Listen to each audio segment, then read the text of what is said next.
Merci de vous asseoir. Il est 14h02. On avait dit que nous commencerions à 14h02.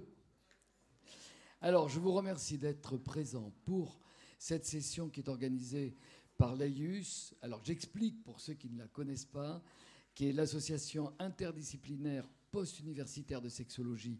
Alors, c'est un petit peu long, mais l'AIUS est la principale association professionnelle de sexologie interdisciplinaire, c'est à la fois des médecins, des psychologues, des kinés, il y a 7 professions de santé, et en définitive, c'est aussi l'AIUS qui coordonne l'ensemble des enseignements de sexologie en France dans 10 universités.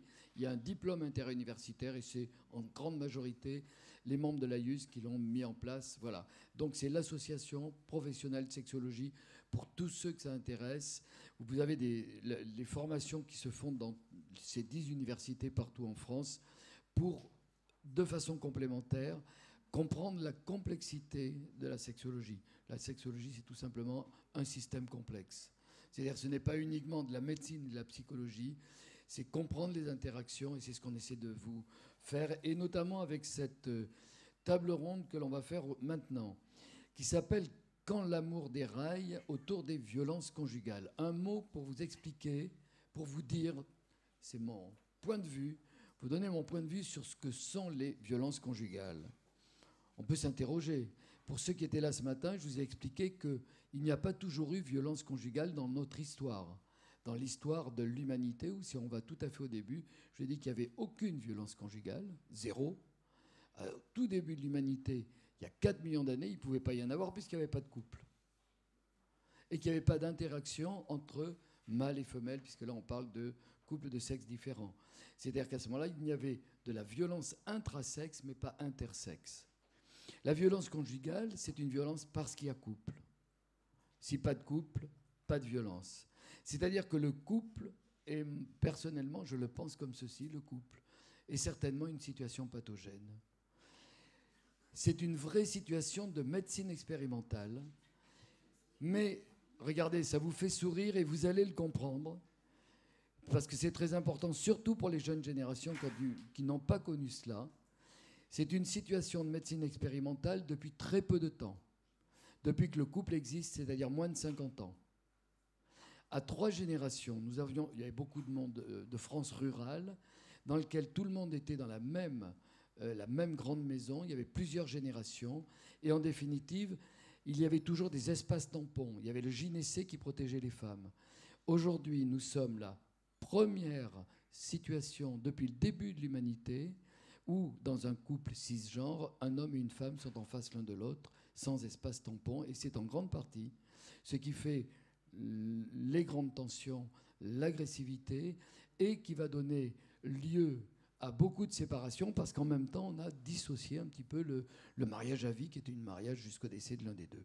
Donc, on va aller sur des choses très pratiques dans cette table ronde. On l'a voulu ainsi. On va avoir 3 intervenants, je l'ai décrit juste en un instant.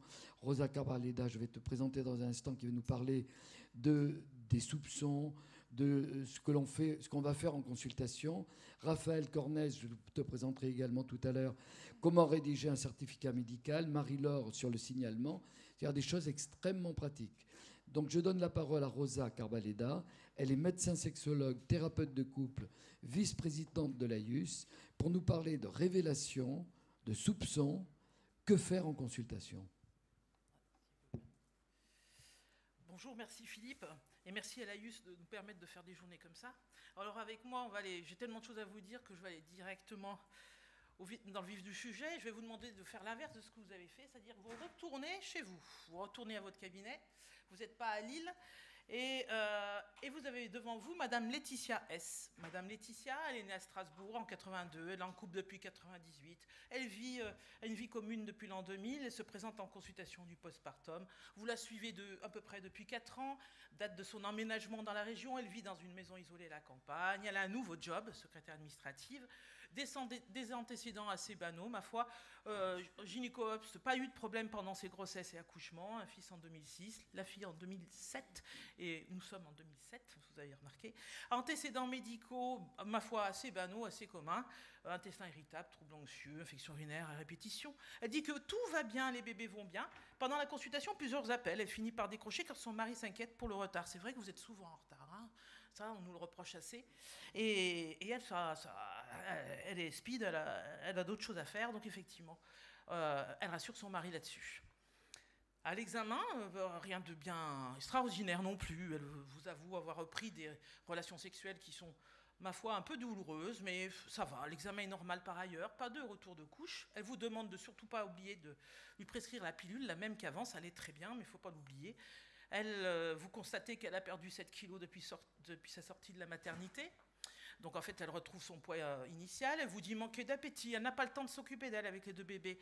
Elle court partout, se dépense beaucoup du coup. L'allaitement s'est arrêté par lui-même. Il n'y avait plus de lait, comme elle dit. Ça va, à part la fatigue. Et si vous pouviez d'ailleurs la mettre un mois en arrêt de travail, ça l'arrangerait parce que le congé mat, ça ne suffit pas. Elle est quand même 2 enfants avec peu de différence d'âge. C'est assez difficile de tout mener à la maison. Vous lui prescrivez sa pilule, ma foi, et de la rééducation périnéale, il n'y a rien d'extraordinaire. Un rendez-vous d'ici 3 ans, parce que tout va bien, et elle vous le répète bien. Voilà. Donc, qu'est-ce qu'on fait en consultation? Déjà, si on veut se préoccuper de problèmes de santé sexuelle, et notamment des violences, la première chose à faire, c'est se former, parce que malheureusement, nos facultés de médecine, ce ne sont pas les reines pour la formation en santé sexuelle, en sexologie. Je mets au défi de savoir si vous avez eu beaucoup d'heures de cours sur la sexo. Mais en tout cas, la principale chose, déjà, c'est se former. En vice-présidente, et surtout qu'il y a mon président, j'ai très peur, je vous fais la pub pour les formations de l'AIUS. Voilà. Sinon, sachons l'essentiel, c'est que les violences au sein du couple sont à distinguer des conflits conjugaux. Les conflits conjugaux, c'est assez fréquent, c'est assez normal, parce que tout ça se passe dans un positionnement égalitaire entre les individus, 2 points de vue qui s'opposent, surtout s'il y a des forts caractères, ma foi, ça pète. Bon, ça, ce sont des conflits. Mais la violence, elle est interdite par la loi, et on parle de violence au sein du couple, qu'on soit bien d'accord, parce qu'il y a un rapport de force asymétrique. Dominant-dominé, avec la volonté de contrôler sa ou son partenaire et de le ou la maintenir sous emprise. Donc ces violences se font toujours dans un climat de peur et de tension permanent. Vous voyez, ce n'est pas la même chose. Dans ces violences, il y a différents types, psychologiques, verbales, où les femmes sont les reines, physiques et sexuelles, où les hommes sont les rois, économiques, administratives. Et vous savez que pour avoir quelqu'un sous votre emprise et pouvoir manipuler à l'aise cette personne, la première chose à faire, c'est l'isoler. L'isoler de sa famille, l'isoler de ses amis, c'est la base, et ça, vous pouvez avoir l'info. Il y a l'isolement, et bien sûr, tous ces différents types d'agressions peuvent s'entremêler, à être associés, en tout cas les psychologiques, les verbales et physiques. Les psychologiques verbales, c'est assez fréquent. Et pour en revenir, et pour faire un petit clin d'œil à tous nos hommes politiques et les discussions aujourd'hui autour de la gifle, tu sais, une gifle, c'est rien, 2 gifles, c'est pas, 3 gifles. Moi j'en ai eu 10 gifles, c'est pas grave, gifle. Tant qu'on donne pas un coup de poing, voilà, de trucs, voilà. Hein, il n'y a pas d'intensité minimale à la violence, il n'y a pas de seuil acceptable, c'est tolérance 0. Là, il faut que ça soit clair, parce qu'en ce moment, les discussions sont contraintes. Ça réel problème de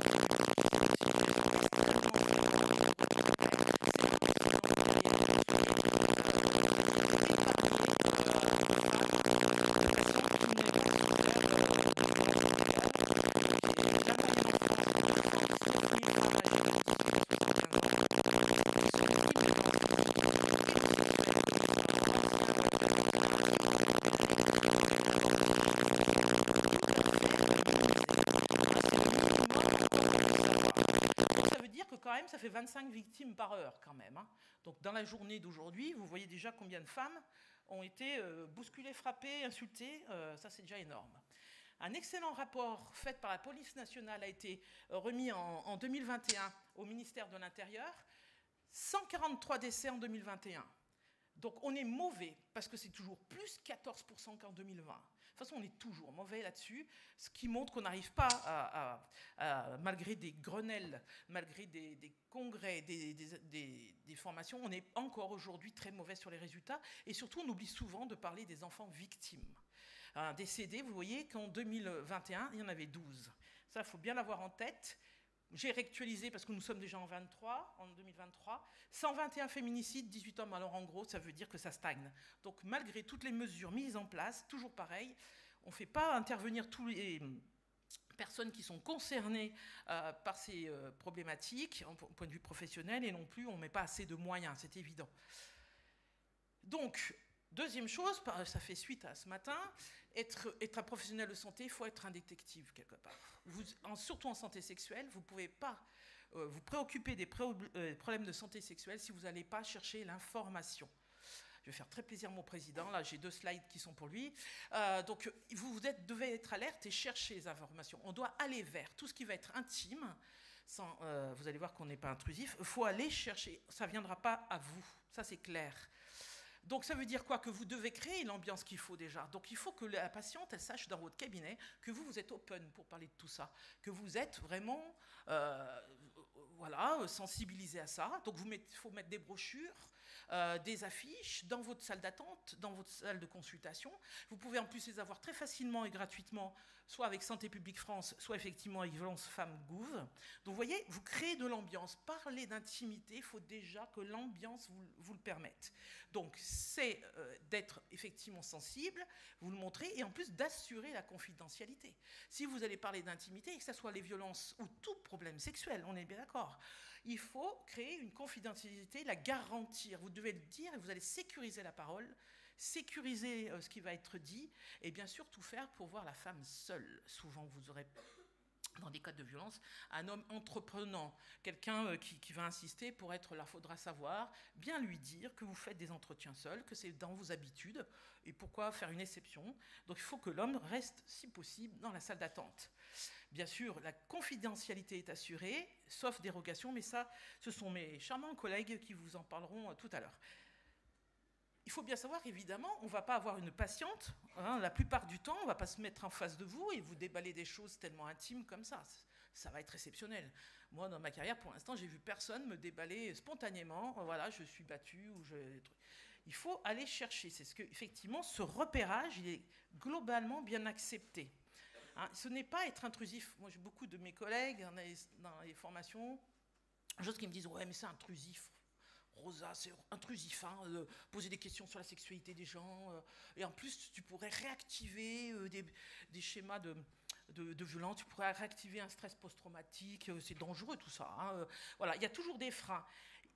Le questionnement sans point d'appel n'a pas d'effet néfaste chez les patientes, même celles qui subissent des violences. Et ça, on le sait depuis longtemps parce qu'il y a énormément d'études là-dessus. Déjà en 2003, il y a une énorme étude qui non seulement trouvait que c'était bien de poser, mais ils attendent que ça, vos patientes. Elles attendent que ça. Ça rejoint ce que disait Pierre. Ce matin, ils seront assez satisfaites de leur laisser une chance de pouvoir exprimer ces choses-là. Donc ça, c'est la diapo juste dédiée à Pierre. Il faut intégrer systématiquement dans la démarche diagnostique médicale, entretien, constitution du dossier médical, examen clinique et paraclinique, a fortiori chez la femme enceinte. Obligatoirement. Ça, il faut qu'on y arrive à sensibiliser tous les professionnels dans ce sens. L'HAS nous a donné, dans ses recommandations, des questions type, que bien sûr vous allez rendre ces questions les vôtres, à votre goût et à votre sauce, selon votre personnalité, et surtout vous allez l'adapter à la patiente que vous avez en face, selon son niveau socio, culturel, intellectuel, l'adapter pour que ça soit fluide. Et vous voyez bien que vous avez plusieurs questions, mais ça, il suffit de les appréhender. Donc, en bon Sherlock Holmes que vous êtes, revenons à Madame Laetitia S. Et là, dans ce cas-là, moi, je vous ai donné des exemples de mes phrases à moi. Et à la maison, ça se passe comment? Et votre conjoint, il vous aide? Voilà, il s'occupe aussi des bébés? Vous m'avez l'air débordé, là, franchement. Et c'est là que Madame Laetitia, elle est contente. C'est un petit soulagement. Oh, mais moi, vous savez, Julien... Il est comme ça, il est speed, il est souvent en colère, il est pressé, mais vous savez, il n'a pas de chance, il travaille dans la restauration c'est très difficile comme job. Alors vous comprenez, il est un peu énervé, c'est normal, alors des fois il est un peu impulsif, et puis de toute façon, nous, on est un couple fusionnel, on s'est rencontrés avec un coup de foudre, et là on s'aime tellement, on est toujours ensemble, vous savez, mais c'est normal. on est tellement bien, pourquoi s'occuper, pourquoi voir des autres? Il n'y a pas besoin. Alors il aime que je sorte, qu'on sorte toujours ensemble. Et il aime de moins en moins, mais c'est normal, on s'aime tellement. Sortir sans moi, hein, il est jaloux, mais ça fait, c'est vrai que... Voilà, il me veut que pour lui, c'est normal, mais c'est tellement fort entre nous. Mais c'est vrai, depuis qu'il y a les gosses, c'est pas pareil. J'avoue, je peux pas être aussi disponible. Parce qu'il y a les gosses, ils sont petits en plus. Ah, alors ils me le reprochent un peu, voilà. Et vous commencez à tilter, vous commencez à recueillir les informations et vous dire, ah purée, mais Madame Laetitia S., ma secrétaire, c'est celle qui me disait, c'est la chieuse. C'est la chieuse, c'est celle qui annule souvent les rendez-vous, qui les honore pas. Et puis, maison isolée à la campagne, maintenant, ouais, d'accord. Ah, c'est vrai que le job, quand je lui ai dit, ouais, un nouveau job, ah oui, oui, ça fait 3 fois qu'elle change de job en 4 ans. Ah, et puis les enfants rapprochés, et puis ces signes psychosomatiques. Et puis c'est vrai, ces appels. Et puis elle regarde bien sa montre, souvent sa montre quand même. Et puis je me demande si elle n'a pas un problème de thyroïde, parce que quand même, on est en plein été, elle est chaudement habillée. Hein. Vous voyez, vous allez avoir des choses anodines. C'est ça qu'il faut comprendre. Vous allez récolter des choses anodines. Ne comptez pas voir des choses spectaculaires. Et même dans le rapport, vous allez dire, bah tiens, maintenant que je suis alertée quand même, ah ben un peu, ces rapports sont douloureux. Puis elle insiste sur la pilule. Et puis ce teint le non-verbal plus que le verbal, ce teint terne, pâle, amaigri, effacé, cette perte de 7 kilos vite fait, elle court partout, vraiment. Et cet allaitement qui s'est arrêté, donc son état général, peut-être il n'est pas top. Pour l'insistance pour l'arrêt de travail, vous allez, avec des signes, être en alerte, avec des signes banaux qui vont se regrouper, ça en fait de plus en plus beaucoup. C'est ça qu'il faut comprendre. Il n'y a aucune symptomatologie qui est spécifique. Donc, cherchez pas un truc extraordinaire, ça ne marchera pas. Vous avez des symptômes qui sont des conséquences de la violence sur la santé physique, mentale et sexuelle des victimes. Les plus fréquents, c'est ce que vous voyez souvent, en fait. Dépression, anxiété, plainte fonctionnelle, douleurs chroniques, consultation itérative. Bien sûr, à cela, on pourrait identifier des facteurs de risque d'être victime des comportements inhabituels ou inadaptés de la patiente ou son conjoint de ses enfants quand on les voit. Ça, je laisserai ma collègue vous en parler plus spécialement. Vous voyez, vous êtes dans ce truc, dans cet état d'esprit. Donc vous êtes en alerte. Et revenons, Madame Laetitia S. Vous savez, quand même, là, vous me dites des choses, vous m'avez l'air empressée, que vous êtes avec les enfants en bas âge, je vous demandais l'arrêt de travail. Ben, c'est quoi, à la maison, vous n'êtes pas un peu trop stressé? Et puis, vous dites que Julien est très speed. Est-ce qu'il se pourrait que entre vous, ça aille pas trop bien, pas trop fort? Vous voyez, vous allez faire des phrases toujours globales, comme en entonnoir. On va du global et on précise des choses. C'est votre cas un peu à la maison? Ça ne serait pas un peu trop tendu chez vous? Et puis, quand vous étiez enceinte, franchement, il était comment, Julien? Il était... Hein, il vous bousculait un petit peu, il n'était pas un peu speed. Et c'est là que Laetitia, c'est la première fois qu'elle peut en parler, elle va vous raconter. On a un amour fou, nous deux. Franchement, c'est normal, il se préoccupe pour moi, et je peux à tout moment avoir un accident avec les tout-petits. Donc il s'inquiète, alors il s'inquiète tellement qu'il m'a mis un traceur. Il est chou, Julien, il est tellement chou. Il m'a mis un traceur dans mon téléphone, et il est toujours dans la réciproque. Alors avec Julien... Il me dit que moi, je peux faire de même, je peux lui mettre un traceur, c'est vrai. Je m'inquiète pour lui, il pourrait avoir un accident aussi. Hein. Il est speed, donc il pourrait... Et puis en plus, c'est vrai qu'il a vu que j'étais débordée, il est gentil. Donc il s'occupe de la partie administrative maintenant et surtout de la partie bancaire. Parce que franchement, les sous, moi, ça me gave de devoir toujours cette préoccupation. Lui, il gère, il me dit quand c'est que je peux dépenser, quand je ne peux pas dépenser. Ça, il me soulage, franchement, il me soulage beaucoup. Et puis bon, après, c'est vrai, on s'aime tellement. À quoi bon séduire les autres ? Franchement, il n'y a que lui que j'aime. Donc c'est normal pour lui, je m'habille bien, je mets des sous-vêtements, je suis sexy. Ah, il adore ça. Qu'est-ce qu'il m'aime, Julien? Mais il m'aime tellement fort. Donc il me dit que je n'ai pas besoin d'aller me séduire les autres, je n'ai plus besoin d'aller au boulot avec des super habits, et puis me maquiller, pourquoi faire, puisque je n'aime que Julien. Julien, c'est mon amour, je l'ai connu si jeune. Et c'est vrai que pendant la grossesse et tout, moi, je suis un peu occupée, du coup... Et c'est vrai que j'assure pas, la maison est un peu en bordel, j'arrive pas à trop gérer, il y a tellement de choses.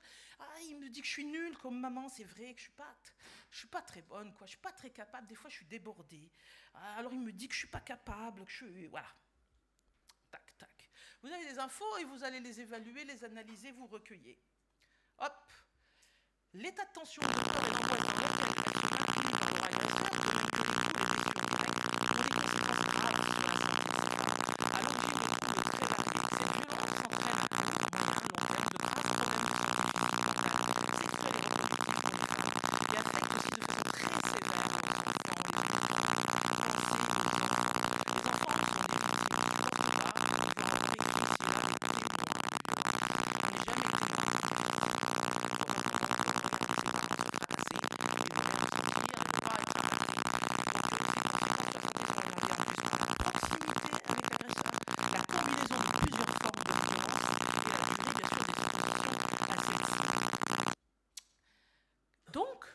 soupçon. Qu'est-ce qui se passe? Vous dire que même si la prise de conscience des violences n'est pas immédiate, cette démarche de questionnement favorise la prise de conscience, puis la révélation lors de consultations du territoire. Là, vous découvrez, je sais pas, vous n'avez pas eu les infos, ce truc, ça vous paraît bizarre. Faites attention dans ce cas-là, effectivement, il faut des rendez-vous plus à moyen terme. La révélation est un acte volontaire, c'est bien ouvert. Et donc, en cas de doute, si la personne ne souhaite pas parler, là, c'est là qu'on est intrusif. Il faut lui laisser le temps de décider, indiquer les aides existantes, que la patiente puisse y avoir recours s'il le faut. Sinon, c'est noté dans le dossier médical les éléments de doute et les réactions observées. Et surtout vous, moi j'en profite aujourd'hui, ce sont vous les professionnels de la périnatalité qui devaient être les plus vigilants, et pour les seniors. Pourquoi ? Parce qu'au moins une fois chez toutes les patientes enceintes et en postpartum, il faut repérer les violences. Vous devez le faire systématiquement. La période de grossesse et la période périnatale, ce sont des situations à risque notable de violence au sein du couple. D'ailleurs, ça représente 10% des femmes en âge de procréer qui sont des femmes exposées à des violences pendant leur grossesse. Au cours de la grossesse, le futur enfant est perçu comme celui qui rompt le lien exclusif de l'homme avec la femme. La grossesse réactive parfois le vécu de sa propre enfance. Donc les actes de violence envers les femmes au cours de la grossesse affectent directement, indirectement la mortalité et la morbidité de l'enfant et de la mère. Les professionnels de santé que vous êtes en périnatal, vous jouez un rôle primordial dans le repérage et la prise en charge des femmes victimes de violences. Parce que vous faites des consultations fréquentes, parce que le lien de confiance s'installe entre vous, c'est un moment propice à la révélation. Et puis parce que vous pouvez après vous appuyer sur l'équipe de parentalité de la maternité du secteur, sur le réseau de périnatalité missionné pour organiser la prise en charge des vulnérabilités. Et deuxième clin d'œil important que j'ai, c'est qu'on a un sacré culot dans notre société extrêmement discriminante envers les seniors, c'est qu'un quart des morts violentes au sein du couple sont des personnes de 60 ans et plus. Vous avez vu les médias s'en occuper ? Ça ne les intéresse pas. Par contre, la jolie femme avec ses gosses fracassés, ça on va en parler. Un quart des morts violentes ont plus de 60 ans.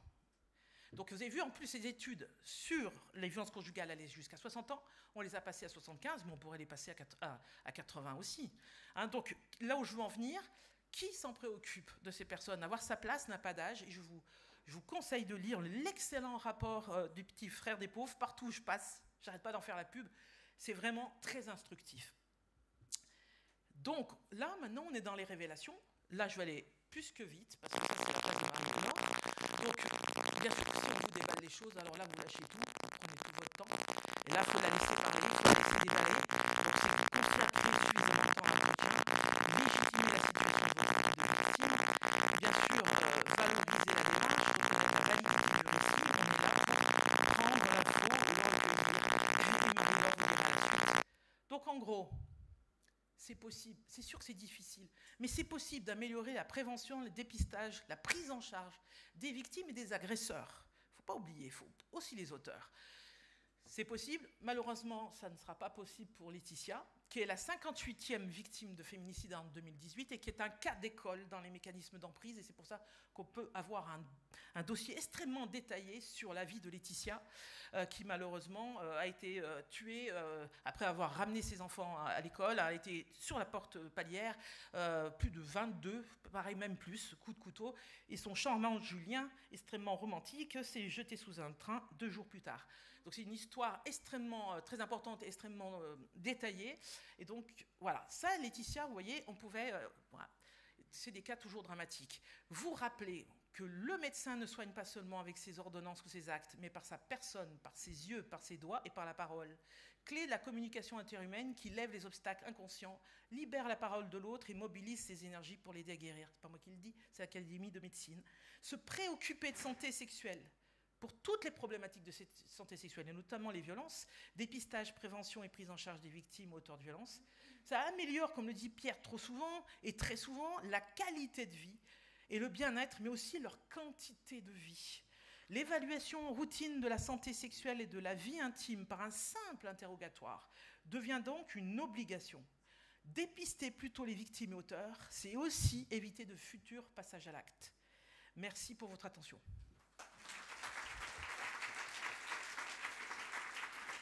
Merci Rosa de ton exposé très clair, très direct, hein, ça te correspond. Tu as rappelé les 3 ou 4 points qui sont la confidentialité, c'est évident, un entretien avec la femme seule. Et peut-être rappeler ce que tu disais, tu as dit je les vois seuls. Un terme moi, que j'utilise, c'est en rappelant au conjoint que je fais des entretiens séparés et conjoints. Utiliser ces mots. Parce que le terme seul, souvent, peut blesser. On fait des entretiens séparés quand on voit, par exemple, soit l'homme, soit la femme dans le couple, et conjoint avec les 2 conjoints du couple. Confidentialité, nécessité de l'investigation, aller vers ce que tu disais, lieu de confiance, psychologie de l'entretien, laisser parler. Juste un mot que ça m'a évoqué. Quand Freud va inventer la psychanalyse, de quelle façon? Mais ce n'est pas Freud qui a inventé la psychanalyse. On le sait très bien. Ce sont les patientes de Freud. Une patiente qui lui dit, il était un médecin comme les autres, il avait beaucoup de... Elle lui dit, mais arrêtez de parler, arrêtez de me poser des questions, laissez-moi faire mon chimney sweeping, laissez-moi faire mon ramonage de cheminée. Et c'est exactement ça qu'il faut faire. C'est pas facile pour nous d'apprendre à le laisser parler. Raphaël Cornet, ou Cornez, excuse-moi, je te présente, tu es médecin légiste, responsable de l'UMJ, l'unité médico-judiciaire du CHU de Lille, et tu vas nous expliquer comment rédiger un certificat médical pour coups et blessures et quelle posture professionnelle adopter.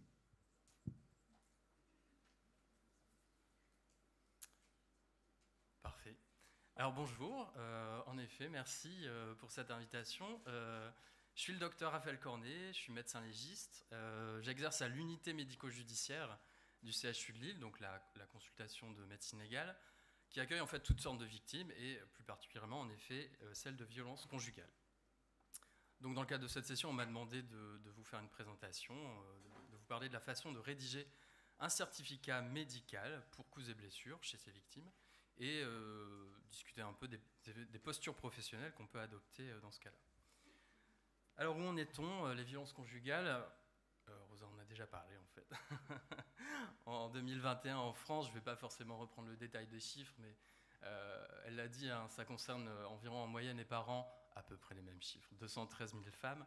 En fait des femmes jeunes, hein, 48% d'entre elles, elles ont entre 20 et 39 ans. Et ce qui n'a pas été cité tout à l'heure, c'est un peu le taux de judiciarisation en fait, de ces situations, de ces violences. Vous voyez que parmi cette cohorte, hein, cette population de femmes victimes, eh bien, seuls 18%, dans les enquêtes déclaratives en tout cas, puisque vous l'avez dit aussi, ces estimations, ces chiffres sont plutôt sous-estimés, mais seuls 18% déclarent qu'elles ont déposé plainte pour les violences qu'elles ont subies.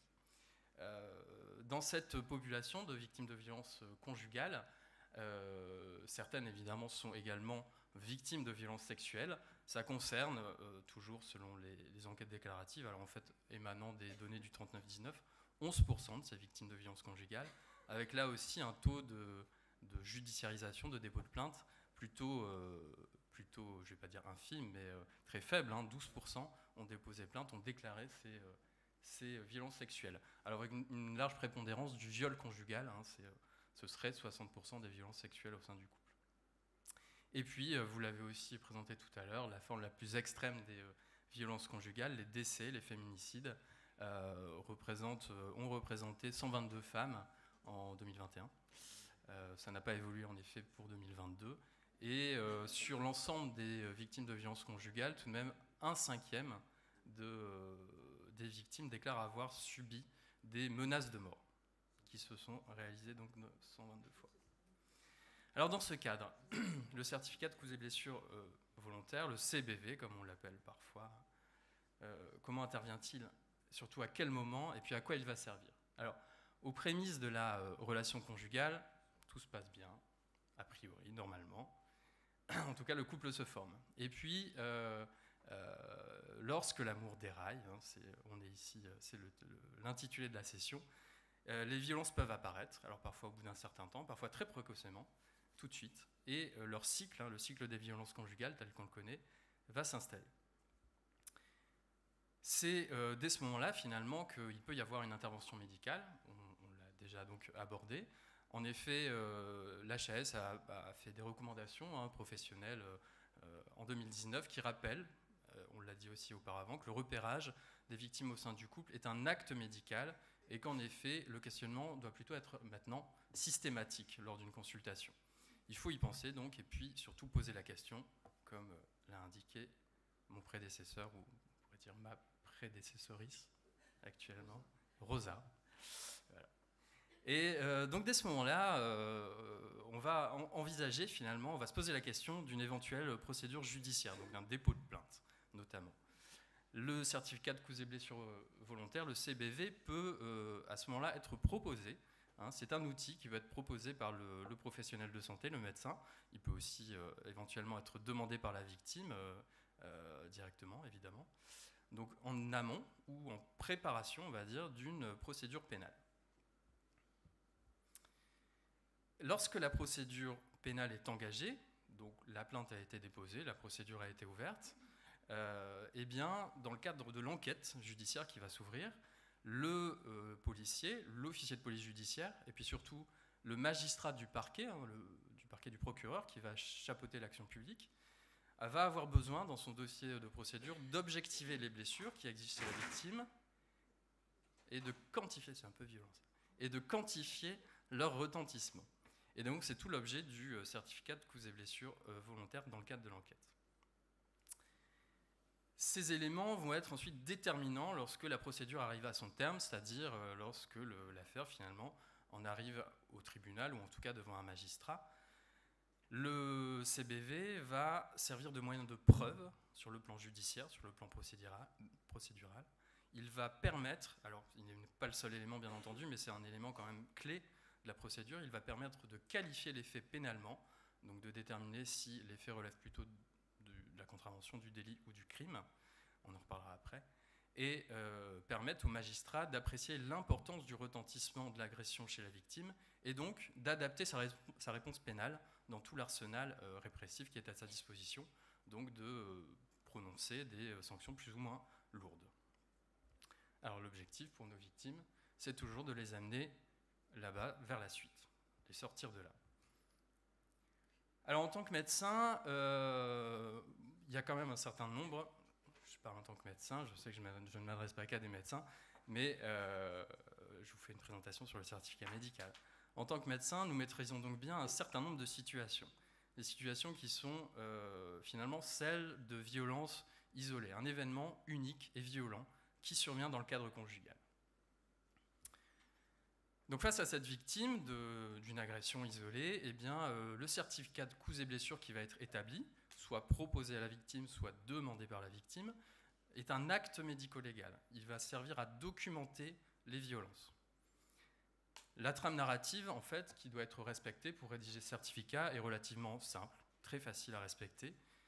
Il y a toujours une première partie du certificat qui est descriptive, et au premier rang de laquelle on va devoir indiquer les commémoratifs, ce qu'on appelle commémoratifs, donc ni plus ni moins que l'histoire de l'événement violent, qu'est-ce qui s'est passé, selon la victime. Donc c'est retranscrit sous la forme de X, madame, me dit avoir été victime de, il faut préciser la date, l'heure, le lieu des faits, l'auteur supposé, en tout cas qui est incriminé par la victime, dans le certificat. Viennent ensuite les doléances. Les doléances doivent se décomposer toujours en doléances physiques et psychologiques. La victime me déclare que. Elle décrit des douleurs corporelles, lesquelles. Elle décrit les sentiments qu'elle éprouve. Il faut ne pas hésiter à indiquer dans le certificat si elle se sent en colère, si elle a peur, si elle se sent coupable, si elle éprouve de la honte. Et puis décrire les conséquences de ces violences sur la vie de tous les jours. Est-ce que ça induit des troubles du sommeil, de l'appétit, des conduites d'évitement, de façon à traduire en quoi, finalement, les violences ont altéré la qualité de vie de la personne. Et puis viennent ensuite seulement les constatations médicales, d'ordre physique, évidemment, les constatations qu'on va appeler extragénitales ou corporelles, les ecchymoses, les bleus, les griffures, ce que vous voulez, qui doivent être décrites de façon précise, le plus précisément possible. Et puis les constatations au niveau génital, gynécologique, si on retrouve, s'il y a des allégations de violences sexuelles. On peut éventuellement s'aider de photographies. Alors nous, dans le cas de l'UMJ, nous ne le faisons pas très volontiers, mais si on le souhaite, les schémas datés, signés, marchent pas mal. Ne pas hésiter à faire apparaître un état de grossesse chez la victime, si c'est le cas. Et puis, pour ce qui relève des constatations psychiques, eh bien, dans le certificat, il faut aussi indiquer, enfin on peut, il ne faut pas hésiter à le faire, indiquer comment se passe l'entretien. Est-ce que la victime, en racontant son histoire, pleure? Est-ce qu'elle a des difficultés à répondre aux questions? Quelle est son attitude? Est-ce qu'elle est prostrée? Est-ce qu'elle est hésitante, etc. Et puis, on voit surtout ensuite, à l'interrogatoire, enfin pas à l'interrogatoire, mais dans les constatations finalement psychologiques, indiquer les signes d'un éventuel psychotraumatisme simple, hein, donc plutôt type 1 dans le cas qui nous préoccupe ici, avec des symptômes d'hypervigilance, des sursauts, des insomnies, une irritabilité, des comportements d'évitement, des comportements éventuellement dissociatifs, ou encore le syndrome de répétition, hein, qu'on appelle parfois la mémoire traumatique, donc le fait que la victime revive, revoie, ressente à nouveau l'agression de multiples fois, sous forme de flash, sous forme de cauchemar, etc. Donc tout ça est recueilli dans la partie descriptive du certificat. Et alors, j'ai rappelé quand même, ça fait partie des bonnes pratiques, les règles un peu classiques, hein, de rédaction. Une rédaction du certificat qui se fait au présent, au conditionnel ou en citant la victime éventuellement lorsqu'on rapporte les événements, hein, les faits qu'elle nous décrit. Il ne faut jamais se prononcer sur la réalité des faits ou sur le caractère volontaire ou involontaire des violences, ni affirmer la responsabilité de quelqu'un, de la personne mise en cause, donc du conjoint ou de l'ex-conjoint. Et dans les bonnes pratiques de rédaction, il faut aussi faire figurer, ne pas oublier, un certain nombre d'informations socio-administratives, on va dire, les identités respectives du médecin, de la victime, de l'accompagnateur éventuel. Alors ça peut être un parent, ça peut être un ami, ça peut être un traducteur, lorsque cela est nécessaire.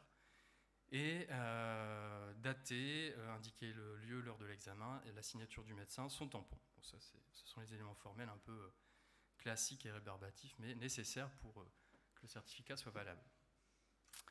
La suite de l'évaluation médico-légale dans le certificat de causes et blessures doit s'attacher en fait à discuter, à raisonner sur le lien de cause à effet entre l'événement traumatique, donc l'agression, l'événement violent, et ce qu'on aura constaté, à la fois sur le plan somatique et sur le plan psychologique. C'est ce qu'on appelle l'imputabilité, sur le plan, c'est un terme juridique. Et donc c'est sous condition de cette relation de cause à effet, lorsqu'on l'a entre guillemets validée, que le retentissement fonctionnel des lésions, des atteintes que connaît la victime, va pouvoir être exprimé sous la forme de ce qui s'appelle l'ITT, l'incapacité totale de travail. Je vous détaillerai un peu après aussi ce que ça représente. C'est donc une notion pénale.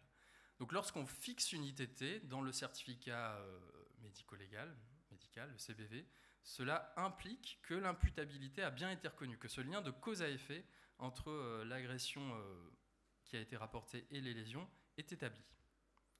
Alors l'ITT c'est quoi? C'est une notion pénale, hein, vraiment pas du tout une notion médicale, elle émane du code pénal. Elle permet en fait, dans le cadre de la procédure, de qualifier les faits. Alors donc les classifier finalement entre faits de nature contraventionnelle, délictuelle ou criminelle. Par nature, les violences intrafamiliales et donc les violences conjugales sont des délits dans le code pénal, quelle que soit l'ITT. Alors vous allez me dire à quoi ça sert dans ce cas-là de fixer l'ITT puisqu'on sait déjà que c'est un délit. Alors l'ITT va quand même permettre d'orienter le magistrat derrière, au terme de la procédure, sur le quantum de la peine, c'est-à-dire, je répète, hein, mais sur finalement le niveau répressif qui va être appliqué. Son évaluation, l'évaluation de l'ITT est médicale, mais il n'existe pas de consensus. Hein, vous savez, ça a toujours été le cas, pas de consensus, pas de critères précis pour déterminer la durée de l'ITT en fonction de telle ou telle situation, et ça reste du cas par cas finalement. L'ITT, c'est quoi? C'est l'expression sous la forme d'une durée, plusieurs jours, plusieurs semaines, plusieurs mois, le cas échéant, du retentissement fonctionnel, physique et psychologique des violences subies. Selon la terminologie employée, ça correspond à la durée de la gêne notable dans les activités quotidiennes pour la victime, du fait des violences qu'elle a subies. Donc une incapacité ou des difficultés pour manger, dormir, se laver, s'habiller, se déplacer. Donc rien à voir avec une activité professionnelle. Il faut retenir qu'il n'y a pas d'obligation lorsqu'on rédige un certificat médico-légal, de fixer une ITT. On a vu son intérêt, son utilité, sa finalité, mais ce n'est pas obligatoire. Et dans ce cas-là, et dans le cadre de la procédure, vous comprenez bien que la victime va tout de même avoir besoin de cette ITT. Et ce sont des situations où le médecin ne doit pas hésiter à ce moment-là à orienter vers un service spécialisé que sont les unités médico-judiciaires. L'ITT sera donc fixé ultérieurement et il n'y aura aucune difficulté à se baser finalement, à reprendre les écrits antérieurs, donc un premier certificat pour déterminer a posteriori une ITT. À titre d'exemple, on peut citer quelques situations simples pour lesquelles il n'y a pas trop de difficulté à fixer une ITT. Si on imagine une victime qui ne présente que quelques contusions avec des douleurs très localisées en regard d'échymose, d'hématomes, etc., l'ITT pourra être de l'ordre de quelques jours. Si on a des violences qui ont entraîné une atteinte osseuse fracturaire avec traitement orthopédique, l'ITT pourra être calqué sur la durée de l'immobilisation. Ou encore, lorsqu'on a uniquement un retentissement psychologique sous la forme d'un psychotrauma et d'un état de stress aigu, surtout des violences, on pourra volontiers prononcer une ITT de 48 heures à quelques jours parfois, en fonction de la durée de la symptomatologie. Et c'est donc voilà, en suivant cette trame un petit peu se dérouler, qu'on en vient à construire le certificat de coups et blessures volontaires, pour lequel vous apercevez ici un modèle qui est facilement accessible et qui est proposé en fait par le Conseil national de l'ordre des médecins. Une copie du certificat médical doit être conservée par le médecin. La victime, alors évidemment, le certificat est fait pour elle, bien sûr, mais elle n'est pas obligée d'en emporter une copie. Et c'est notamment un point qui doit être discuté si il y a un risque d'interception, on va dire, du certificat par le conjoint violent. Donc ça, c'est à discuter avec la victime. Le certificat, évidemment, ne doit jamais être remis à une autre personne que la victime elle-même ou son représentant légal éventuellement, si toutefois il n'est pas impliqué dans la commission des faits. Alors ça, ce sont les situations faciles. Mais évidemment, la consultation, quand vous avez face à vous une victime de violence conjugale, c'est quand même un peu plus que ça. Et il y a donc des pratiques, des savoir-faire, des points d'alerte, on va dire, qu'il est possible d'acquérir en tant que praticien. En effet, les situations que vivent les victimes de violences conjugales sont marquées par un certain nombre de spécificités qu'il faut savoir donc prendre en compte, repérer, apprendre à maîtriser. Le premier réflexe, c'est d'évaluer la dangerosité de la situation pour la victime. Danger de quoi? Danger déjà de récidive des violences. On a vu tout à l'heure que 70% des victimes étaient victimes de violences chroniques, en fait, répétées. Donc le danger de récidive, un danger pour son intégrité corporelle, et puis évidemment le danger de mort, qui, on l'a vu, se réalise. Pour apprécier cette situation, ce danger, en tout cas cette notion, eh bien vous savez peut-être sûrement qu'un vade-mecum a été édité par le Conseil national de l'ordre, qui est donc une aide utile pour cerner, apprécier cette notion. Et en fait, l'évaluation du danger repose beaucoup sur des éléments anamnestiques et contextuels de la situation que vit la victime. A-t-elle subi des menaces de mort? On a vu que c'était quand même assez fréquemment le cas. Le conjoint violent détient-il des armes? A-t-il des antécédents judiciaires, des antécédents psy ou de toxicomanie éventuellement? Et puis, parmi les critères d'appréciation, on a vu aussi tout à l'heure que certaines périodes de la vie conjugale, de la vie de la victimes tout court, sont à risque, notamment la grossesse, la périnatalité, et puis aussi les périodes de séparation, qui peuvent, ce sont des périodes dans lesquelles les violences peuvent vraiment se monter d'un cran, quoi. L'identification d'une situation de danger à la condition supplémentaire de la présence du phénomène d'emprise, j'en reparle dans 2 minutes, peut mener à un signalement judiciaire au procureur qui devra se faire à ce moment-là sans l'accord de la victime. Et ça, vous savez que c'est une modification réglementaire du secret médical qui est récente. La seconde spécificité à prendre en compte, c'est la chronologie des violences. Donc, contrairement à notre situation facile de tout à l'heure où on avait un événement unique, eh bien, on sait qu'en fait, ces victimes de violences conjugales vivent des violences au quotidien. Et donc, il faut reconstituer finalement la ligne du temps avec la victime. Ne pas se limiter au dernier épisode de violence en date. Lui demander quand a démarré votre couple, quand débutaient les violences, sous quelle forme, à quelle fréquence surviennent-elles, est-ce que leur fréquence a varié dans le temps, et en cas de séparation, si la séparation est advenue, est-ce que les violences se sont poursuivies après, ce qui représente un certain nombre de situations en effet. Donc ne pas hésiter à reconstituer cette ligne du temps. Troisième point à aborder, c'est la multiplicité des formes de violence. Je ne vais pas forcément m'étendre dessus, on en a parlé aussi au préalable, mais il est maintenant une évidence que les violences sont protéiformes, des violences physiques et psychologiques évidemment au premier rang, mais aussi verbales, sexuelles, économiques, administratives, et tous ces champs de la violence doivent être abordés, doivent être investigués. Et il est important pour le praticien, pour le médecin, vraiment de poser la question, point par point, les questions, d'aborder chaque point à la suite l'un de l'autre, parce que les victimes en situation d'emprise, de déni, de méconnaissance des violences, vont pas forcément penser, ou vont parfois même choisir sciemment de ne pas tout révéler. Même si parfois, en effet, dans un certain nombre de cas, elles ne demandent que ça, mais pas toujours. Quatrième point, il faut toujours avoir à l'esprit que deux phénomènes psychiques sont plus particulièrement rencontrés chez ces victimes de violences conjugales. Le premier d'entre eux, c'est le psychotrauma. Les violences sont répétées et peuvent être la source en fait, à un psychotrauma de type 2, dit encore complexe, qui est caractérisé en fait, par l'exposition de la victime à un événement répété ou durable. Donc ce psychotrauma complexe, il ne s'agit pas ici de détailler la clinique du psychotrauma, c'est un peu la même, mais qui se chronicise, le syndrome de reviviscence, l'évitement, le syndrome d'hyperactivité neurovégétative et la dissociation, souvent, mais sont vraiment à investiguer, à rechercher, parce qu'ils permettent vraiment de fonder, je ne vais pas dire assez facilement, mais de façon assez légitime, derrière l'ITT, on va pouvoir s'appuyer en fait sur ce type de retentissement pour déterminer une ITT. L'autre phénomène à l'œuvre, c'est l'emprise.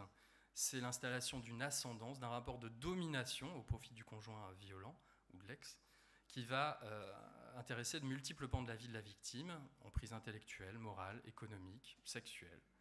C'est un processus vraiment de dépossession de la victime, donc qui va entraîner une dégradation de l'estime de soi, un isolement de la victime, un sentiment d'insécurité, et qui doit là aussi être pris en compte, recherché au travers de l'interrogatoire. C'est la seconde des deux conditions nécessaires pour permettre le signalement judiciaire. Et puis, cinquième point, dernier point, les enfants. On a aussi largement parlé des enfants déjà, mais il faut toujours en effet l'avoir à l'esprit, avoir en tête que dans 98% des situations de violence conjugale, les enfants sont exposés. Dans 36% des cas, ça reste évidemment estimatif, mais ils sont eux-mêmes directement victimes de violences au sein de la cellule familiale. Et donc la question doit être posée, toujours, quand vous avez une victime de violence conjugale, est-ce qu'il y a des enfants chez vous? Est-ce qu'ils ont subi des violences? Et ce qu'il faut faire, nous ce qu'on fait concrètement à l'UMJ, c'est qu'on le mentionne dans le certificat de causes et blessures. On le dit, les enfants mineurs ont assisté, ont été témoins, ont vécu la situation relatée par la victime. Donc ces violences sont... ça marche pas, tant pis. Des violences répétées, chroniques, protéiformes, donc des situations qui sont plus complexes à aborder qu'un événement violent unique. Alors là, j'avais pensé à vous tout à l'heure, Rosa. Ok, 3 minutes. En constituant cette diapo, j'avais trouvé de multiples photos de femmes victimes de violences, mais alors que des beautés. Pas du tout de représentation des violences du quotidien. Donc ces situations sont plus difficiles à appréhender. Pour autant, le processus de rédaction du certificat doit rester le même. La trame de constitution du certificat reste immuable. On décrit, on discute l'imputabilité, et puis on évalue les conséquences somatiques, les conséquences psychologiques de ces violences. On n'oublie pas, dans ces cas-là, de faire mention, comme je vous l'ai dit déjà, de mentionner la présence d'enfants témoins des violences ou impliqués dans les violences. Alors, c'est un terme qui ne plaît pas toujours, les enfants témoins de violences, ou effectivement directement victimes de violences parfois. En chapeautant toujours la construction de ce certificat dans ces situations chapeautant sa réflexion par l'évaluation du danger potentiel et l'indication à un signalement éventuel. L'ITT, eh bien, garde les mêmes propriétés, hein, bien sûr, ça n'a pas de raison de changer, mais devient plus difficile à évaluer quand on reçoit une victime de violence conjugale qui vous déclare que ça fait 20 ans qu'elle est victime de violence conjugale. Est-ce que je vais lui mettre 20 ans d'ITT? C'est une question qu'on peut se poser, mais en tout cas, l'évaluation est difficile. Alors, il faut prendre évidemment en compte ce retentissement psychologique, hein, parce que c'est celui qui prédomine de toute façon dans ces cas-là. On peut s'appuyer sur des outils d'évaluation du psychotrauma, l'échelle PCL5 par exemple. Mais en fait, ce dont on s'aperçoit, c'est que l'ITT est un très très mauvais outil de retranscription du retentissement psychologique chez ces victimes. Alors, ce qu'on peut proposer, hein, c'est pas évidemment un blanc-seing, mais on peut proposer l'utilisation de fourchettes d'ITT ou encore de seuils, donc sur des violences répétées, qui n'auront que des conséquences plutôt sur l'état anxieux de la personne, de la victime. On peut proposer une ITT qui sera comprise par exemple entre 1 jour et 8 jours. Si par contre on a un état de psychotrauma constitué, on pourra dire par exemple que l'ITT proposée, hein, une ITT supérieure à 1 mois, sans la fixer, la déterminer précisément. Pourquoi? Parce que c'est impossible.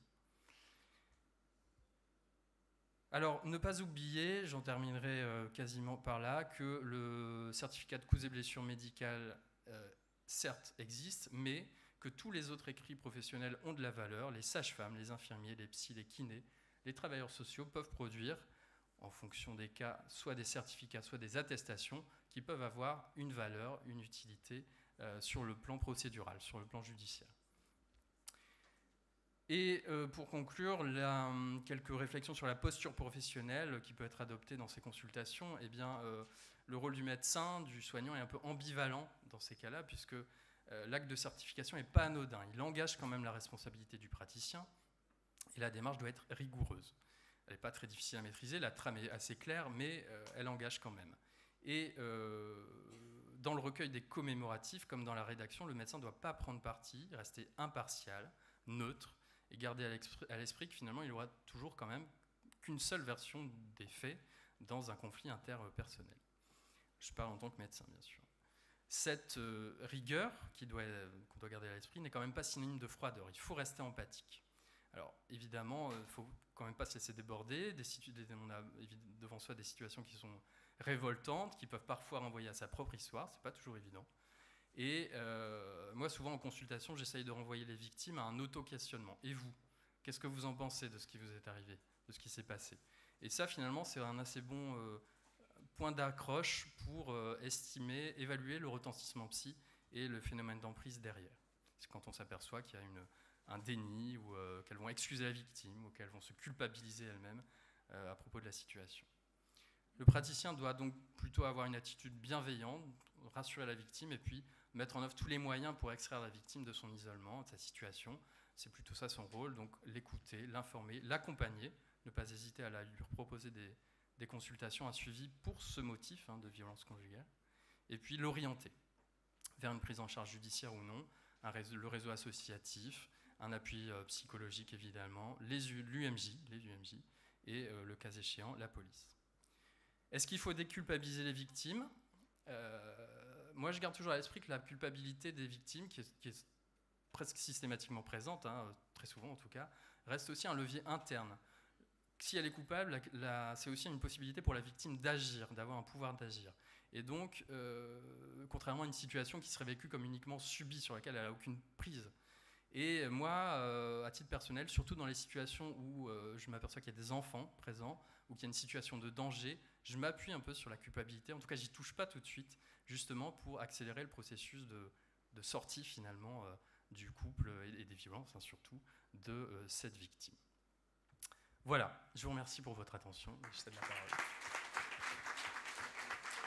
Merci Raphaël de cette communication très pratique, et on en a besoin parce qu'on ne sait pas très bien faire, on n'est pas habitué comme tu l'es.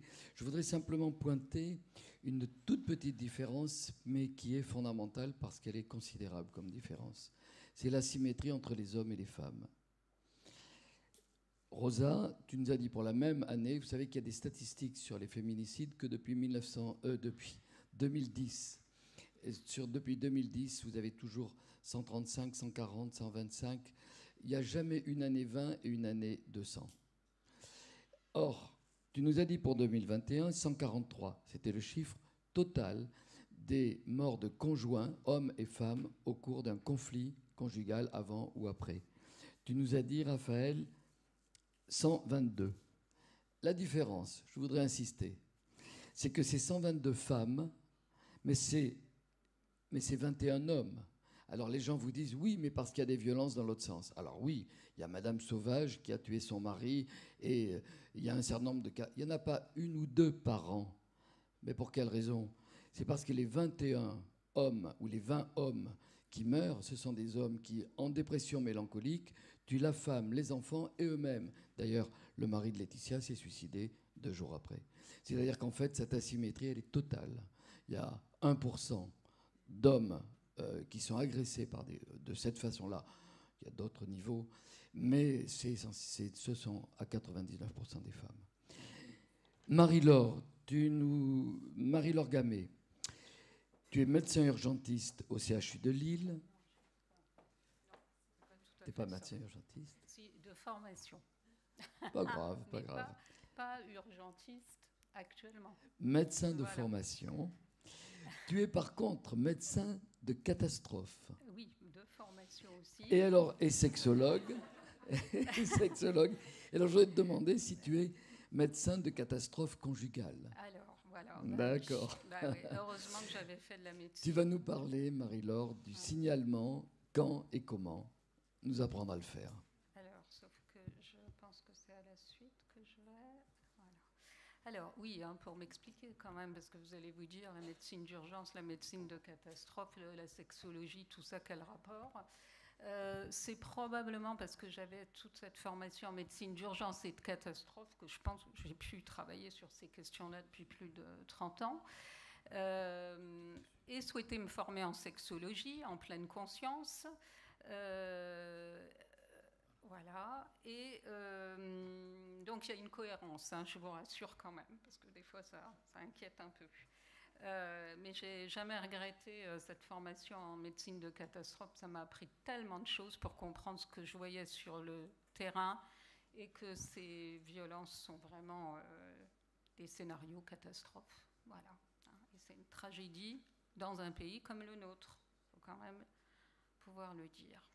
Alors, le signalement, quand, comment? Alors, je vais redire des choses qui ont été abordées. Donc, je vais essayer de faire simple. Alors, bien sûr, le signalement, ça va être quoi? Ça va être quelque chose pour agir dans l'urgence. Bon, alors on ne va pas attendre Balzac. Vous voyez ce qu'il pensait de nous, les femmes, à une certaine époque. Parce que si on attend trancher, rogner, couper, elle vous appartient. Enfin voilà, tout ce que vous avez montré peut le montrer. Alors, cette violence dans le couple... l'existence d'une relation de couple constitue une circonstance aggravante, même s'il n'y a plus de relation de couple, bien sûr. C'est pour ça que toutes les petites amies, tout ça qu'on voit beaucoup chez les jeunes, là aussi, il faut tout prendre en considération, ne pas l'oublier. Bon, alors bien sûr, nous avions notre article du Code de déontologie médicale, numéro 44, qui impose aux médecins de mettre en œuvre les moyens les plus adéquats pour protéger une victime, une personne majeure, victime de sévices ou de privation, en faisant preuve de prudence et de circonspection. Alors, notre source, bien entendu, comme à Raphaël, c'est ce vade-mecum de la réforme de l'article 226-14 du Code pénal. Et vous voyez que là, je vais aller sur la question du secret médical. Et c'est cette loi du 30 juillet 2020 qui a été extrêmement importante à la suite du Grenelle 2019. Enfin, je dis extrêmement importante, mais vous avez entendu Rosa, elle a dit on peut faire tous les Grenelles et tout, et puis... on a encore du boulot, c'est clair, c'est clair. Mais le constat du Grenelle 2019, c'était de dire l'emprise qui enferme souvent les victimes de violences conjugales dans le silence et la résignation les empêche de révéler les faits qu'elles subissent à leur entourage comme aux autorités publiques. Ok, ça c'était très clair. Donc, cet article 226-13 du Code pénal, qu'est-ce qu'il nous disait ? Enfin, qu'est-ce qu'il nous dit? Il est bien actuel. La révélation d'une information à caractère secret par une personne qui en est dépositaire, soit par état ou par profession, soit en raison d'une fonction ou d'une mission temporaire, est puni d'1 an d'emprisonnement et de 15 000 € d'amende. Ça n'invite pas à donner l'alerte quand même. Voilà, parce que nous sommes quand même, il faut bien le dire, ficelés avec cet article-là. Ouais, ça c'est une réalité. Et dans ces féminicides, dans la majorité des cas, ce sont des femmes qui, juste avant, 1 mois avant, 2 jours avant, ont consulté, ont vu du monde. Elles sont isolées. Mais souvent, très souvent, l'alerte avait déjà été donnée. Et pourtant, le drame arrive. Et ça, c'est la tragédie. Alors, l'article 226.14 du Code pénal, lui nous dit « L'article 226.13 n'est pas applicable dans les cas où la loi impose ou autorise la révélation du secret. En outre, il n'est pas applicable aux médecins qui, avec l'accord de la victime, portent à la connaissance du procureur de la République les sévices ou privations qu'il a constatés sur le plan psychique ou physique dans l'exercice de sa profession et qui lui permettent de présumer que des violences physiques, sexuelles ou psychiques de toute nature ont été commises. Lorsque la victime est un mineur ou une personne qui n'est pas en mesure de se protéger en raison de son âge ou de son incapacité physique ou psychique, son accord n'est pas nécessaire. Lorsque la personne est mineure, mais pour la personne adulte, c'est bien différent. Donc, on voit là souvent les difficultés qui s'imposaient aux professionnels de santé. Le signalement aux autorités compétentes, effectué dans les conditions prévues au présent article, ne peut faire l'objet d'aucune sanction disciplinaire. Bien sûr, cela s'était ajouté, mais ça n'était pas suffisant. Alors, que nous apporte la loi de 2020 ?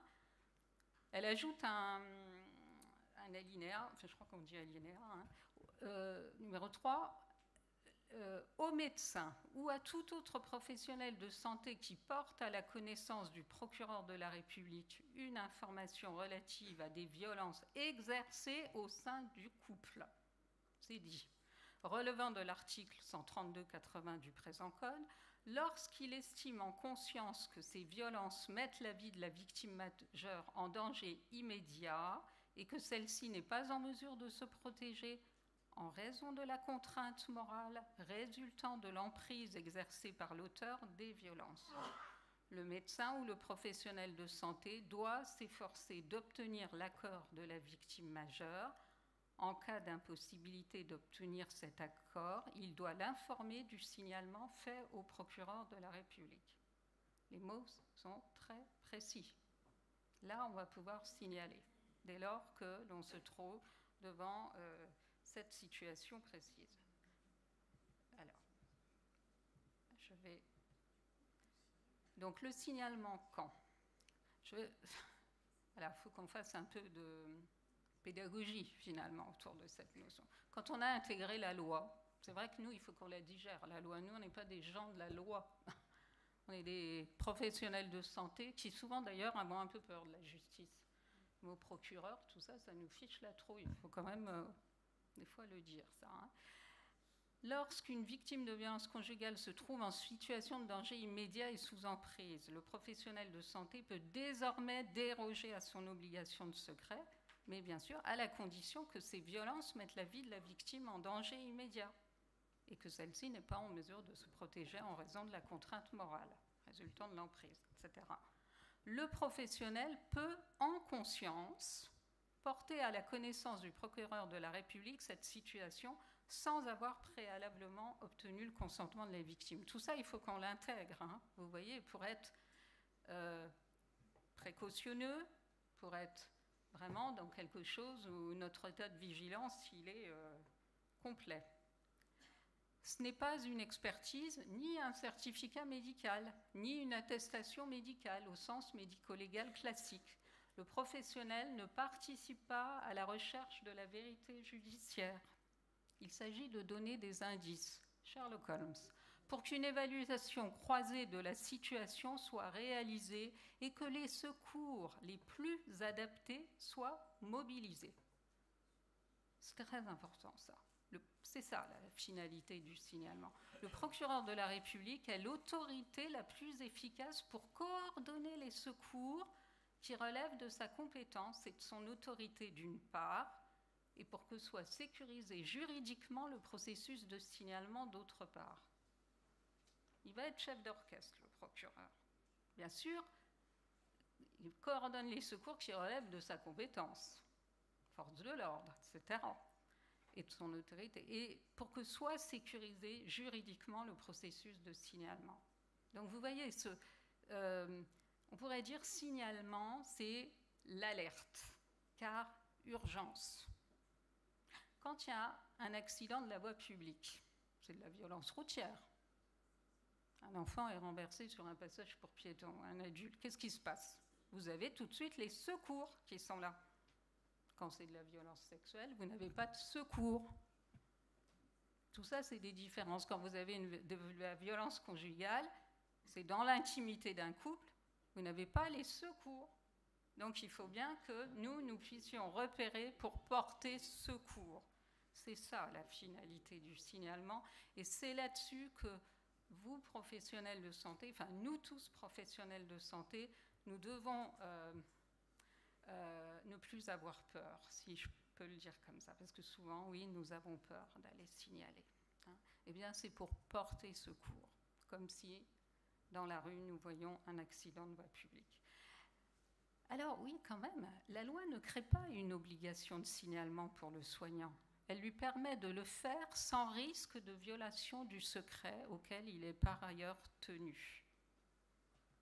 Il appartient aux professionnels de santé d'apprécier en conscience si ces violences mettent la vie de la personne majeure en danger immédiat et si celle-ci n'est pas en mesure de se protéger. Donc il va falloir qu'on évalue en conscience.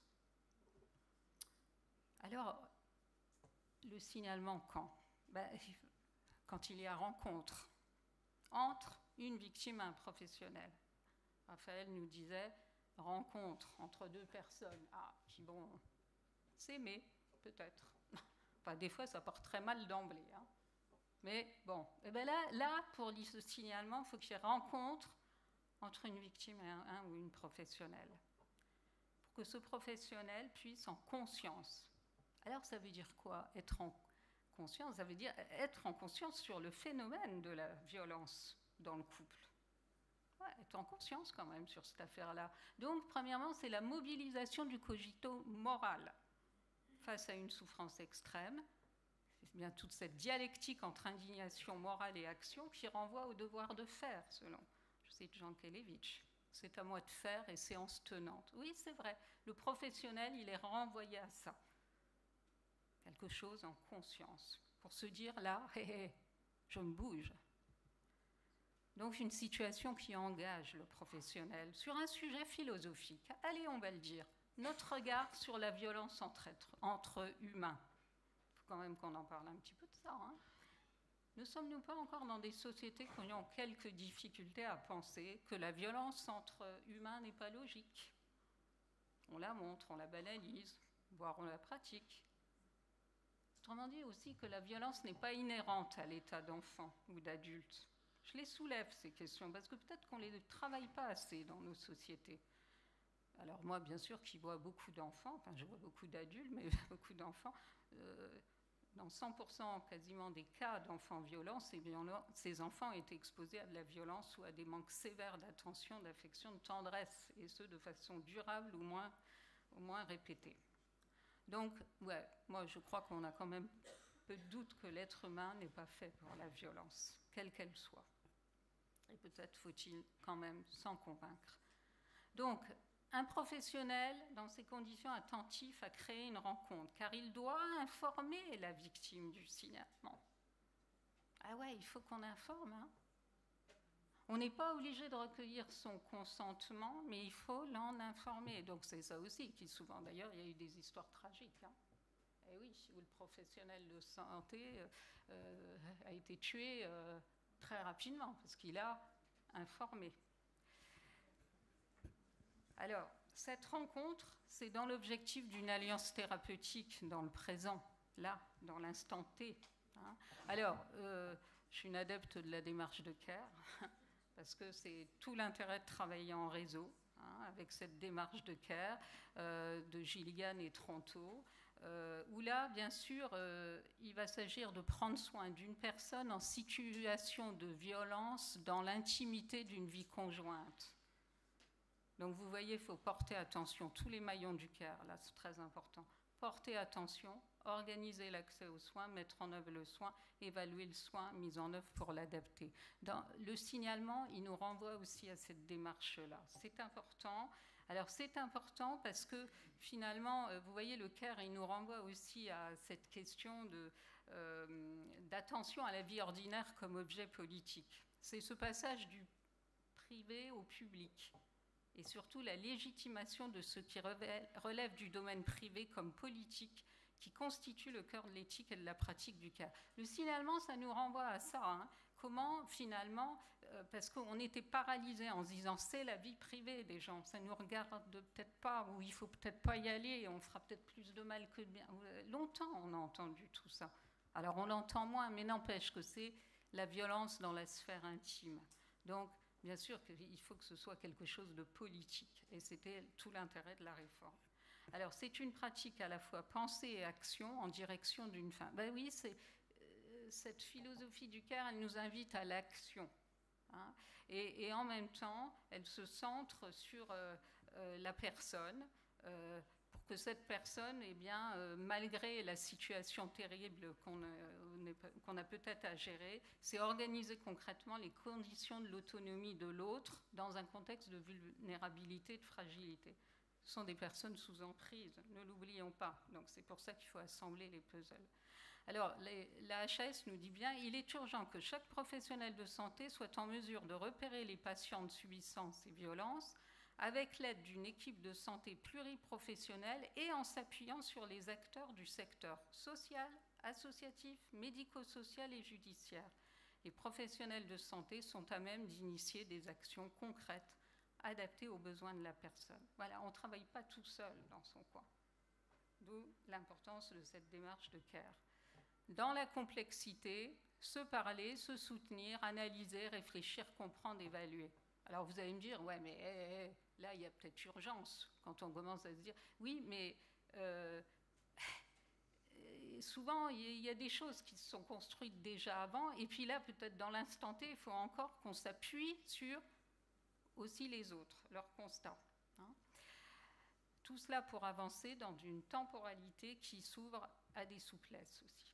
Alors, je passe au comment. Comment Raphaël nous l'a dit. Alors, je vais quand même aller assez vite. Évaluer le faisceau d'indices concordants issus de la jurisprudence concernant le danger immédiat ou imminent.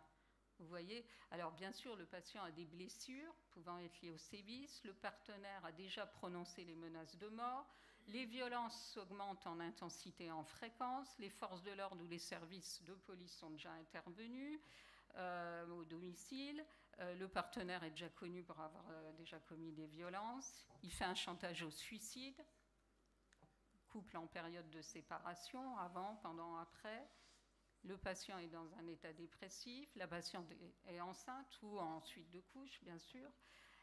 Le partenaire a des addictions, le partenaire est détenteur d'armes, le partenaire souffre de certaines pathologies psy, le partenaire est connu pour ses comportements violents. Voilà, tout ça, c'est des clignotants plus.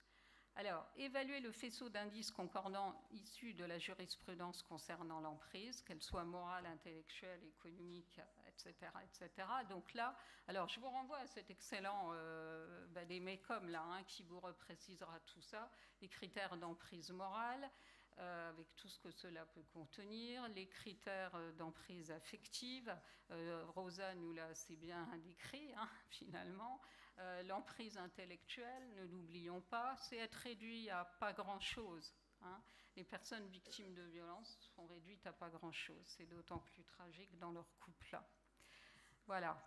Donc, toujours pareil, dans ce livret, il y a les questions. Hein, il faut s'approprier tout ça. C'est vrai que ça nous demande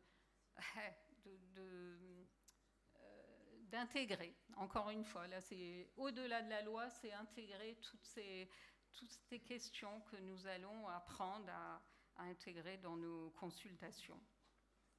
Voilà, donc c'est des choses précises, c'est vraiment bien fait, donc n'hésitez pas à relire tout ça et ça vous sécurise. Voilà, c'est ça qu'il faut comprendre. Nous, professionnels, nous avons besoin d'être sécurisés. Eh bien, c'est très important. Alors, voilà l'exemple de papier type. Tout ça, vous le téléchargez, vous avez ça dans vos tiroirs, vous êtes prêts à pouvoir les utiliser. Il y a toujours des moments de flottement dans ces histoires-là. Et puis, vous le savez bien, ça vient bousculer une consultation. Hein. Donc, il faut avoir les choses pratiques. On les a à tel endroit. On sait qu'on va sortir ça pour s'aider, pour recueillir les éléments commémoratifs, les doléances, etc. Que l'on se sente, je vais dire quand même, en quiétude, nous, pour agir. Hein. Voilà, et que tout ça parte au procureur de la République qu'on aura prévenu. Voilà, ça c'est déjà aussi quelque chose de très important. Et on n'hésite pas à prendre son téléphone pour appeler le parquet. Il y a toujours un substitut qu'on peut contacter. On appelle. On n'a pas peur de déranger. Encore très souvent, on me dit on n'ose pas. Hein. Eh bien, n'ayez pas peur de déranger les parquets, ils sont faits pour ça. Donc, l'envoi d'un courriel de signalement sur une adresse courriel dédiée aux urgences judiciaires qui fonctionne en permanence. Il y a un magistrat qui en permanence consulte cela. Hein. La transmission par le professionnel de santé du signalement au procureur de la République, où sont donc exposées les choses. Il faut qu'on ait un accusé de réception adressé par le parquet aux soignants pour l'assurer de la prise en compte du signalement. Et puis, à partir de là, ça va être la prise en compte du côté du parquet. Alors, je vais vous lire, parce que j'ai une diapo qui a sauté. J'ai eu quelques petits problèmes d'ordi ces derniers jours. Donc, la prise en compte du signalement pour le parquet,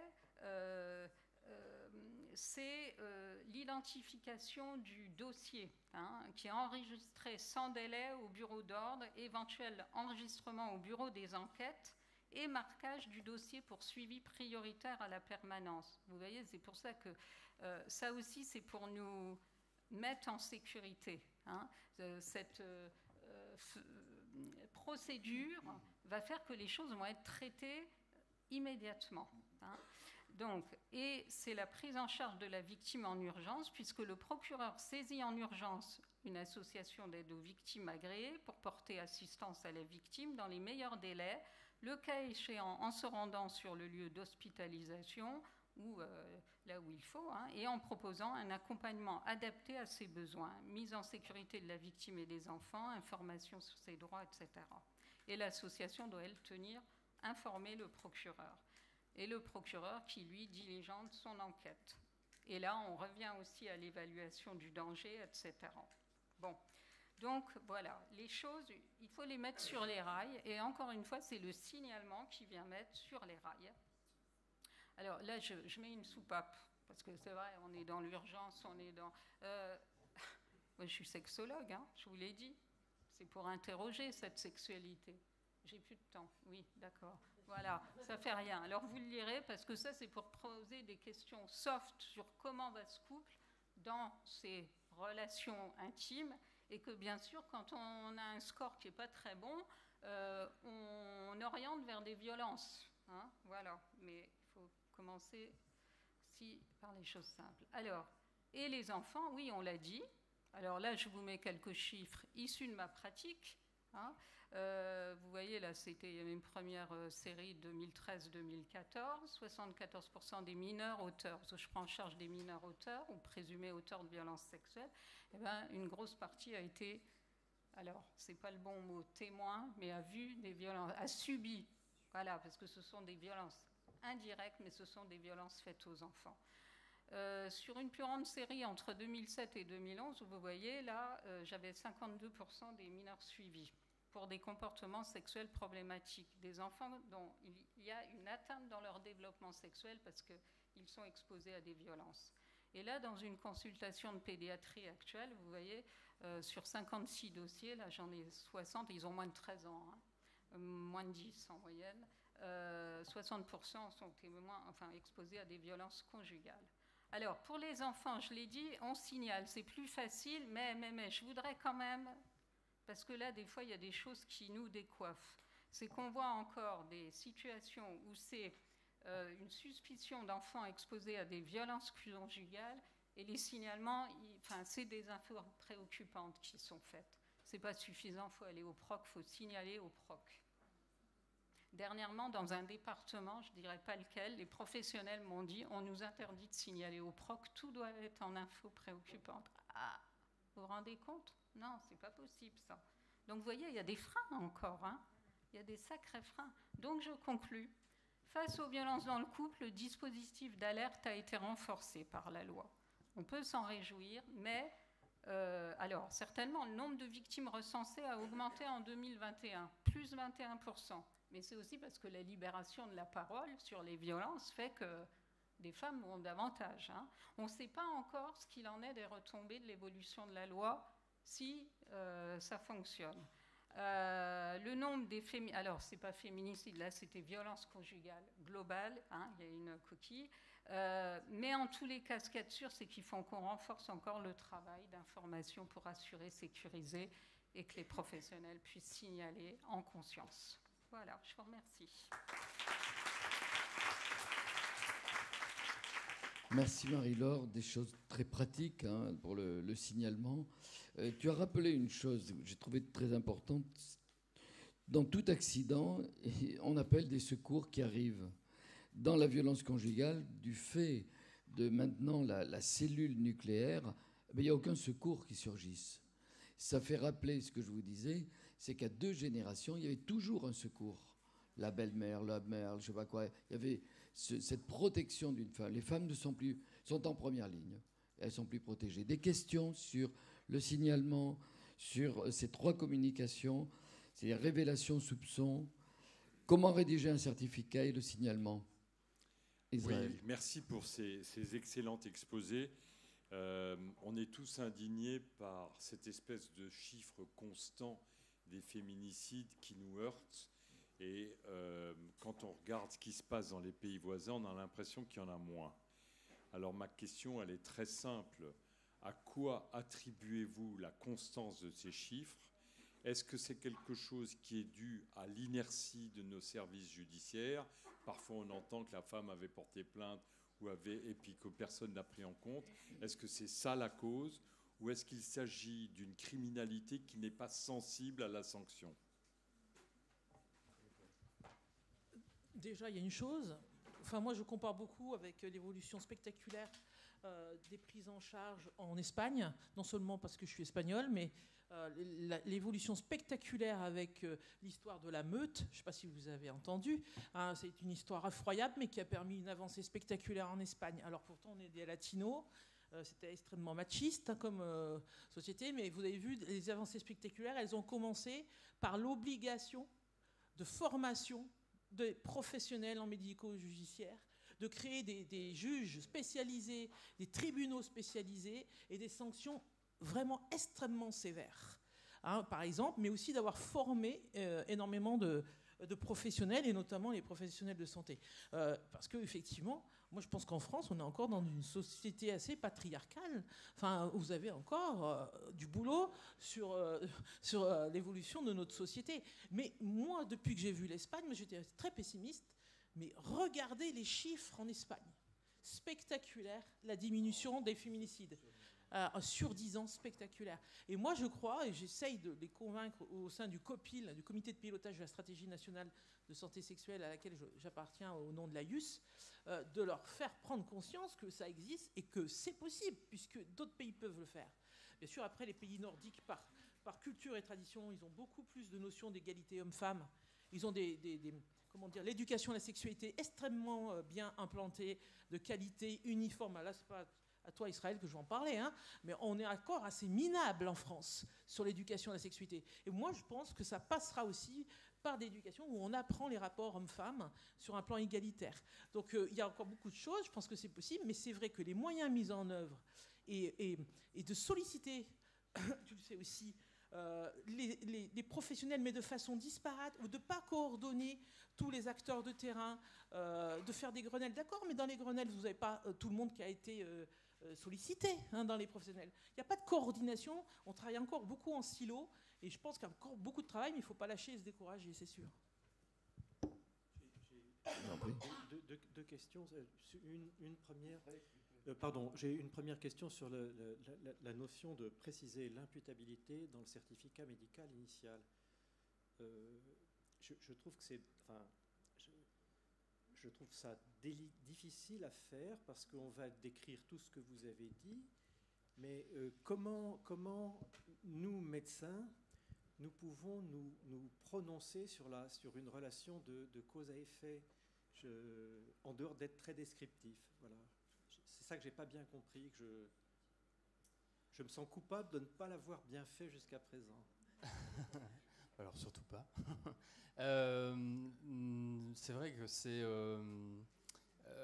en fait, on se retrouve confronté à la difficulté, je comprends votre question, d'allégation pure et simple de la victime face à ce qui sera souvent en fait un retentissement psychologique dont on n'arrive pas vraiment à démêler un petit peu le vrai du faux, j'allais dire, c'est-à-dire est-ce que la victime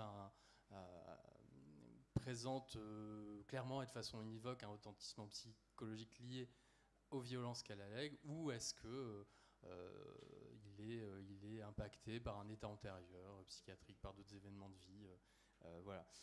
Ça reste un exercice un petit peu délicat, hein, mais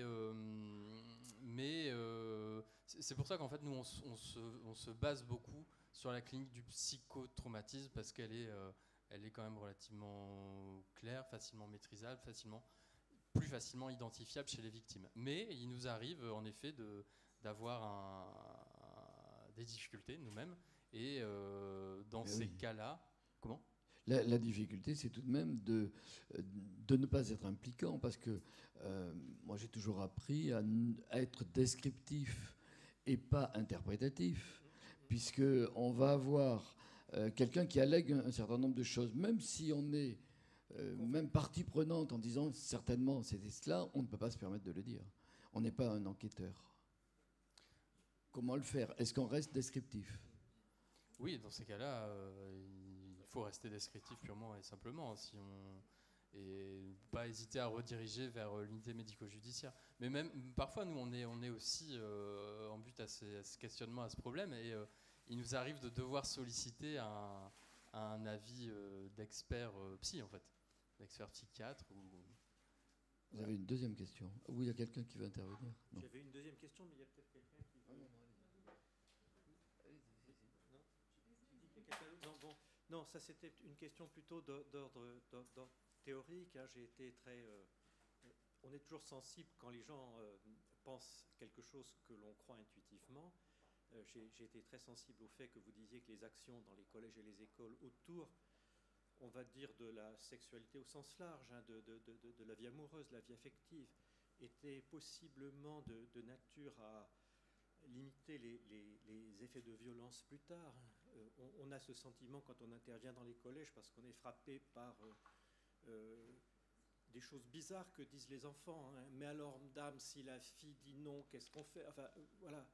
Et ma question était, cette croyance que je partage manifestement avec vous, qu'est-ce qu'on a comme élément, qu'est-ce qu'on aurait comme élément de preuve pour montrer cette relation entre sexualité et violence ? Sexualité, violence et rapport d'égalité entre les sexes. Et parce que rapport entre si on commence l'éducation à la sexualité à l'âge de 4 ans, c'est pas pour parler de sexualité, c'est pour parler des rapports entre les hommes et les femmes. Moi, ce que je trouve...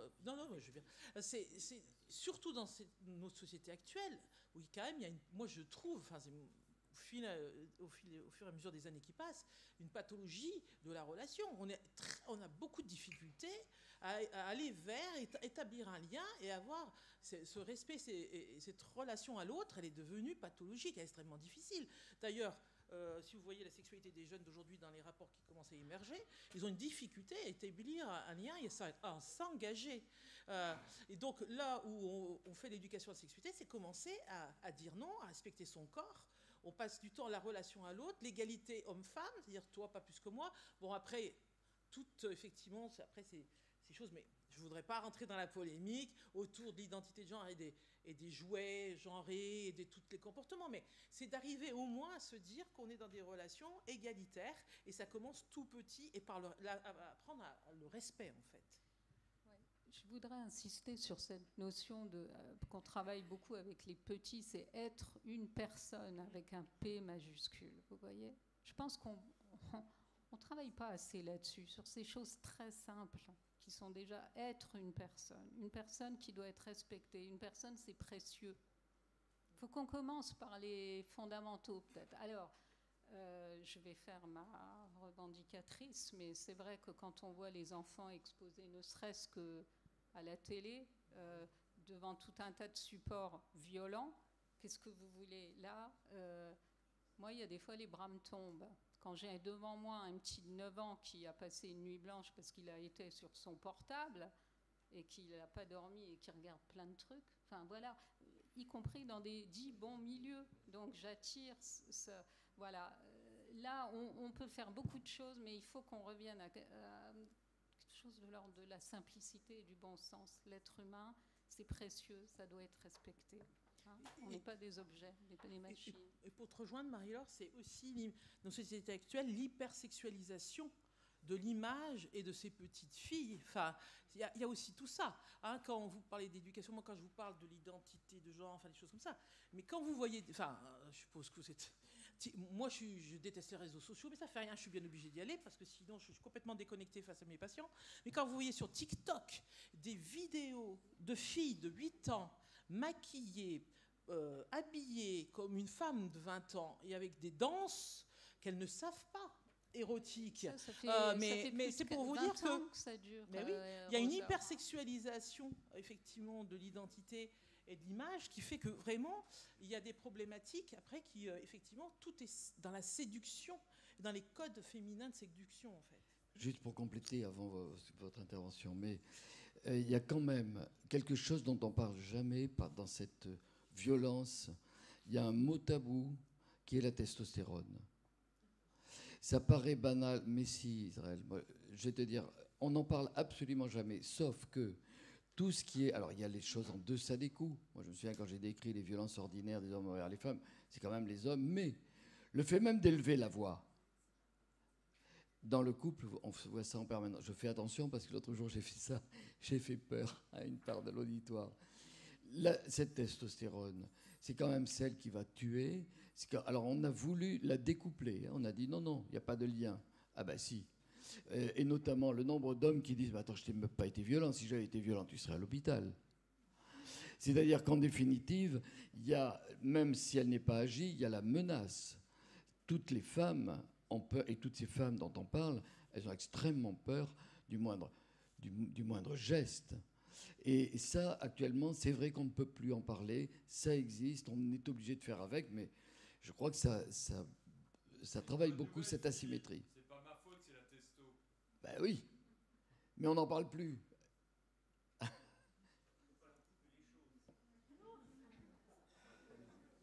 Bonjour. J'ai une question pour Monsieur Cornet.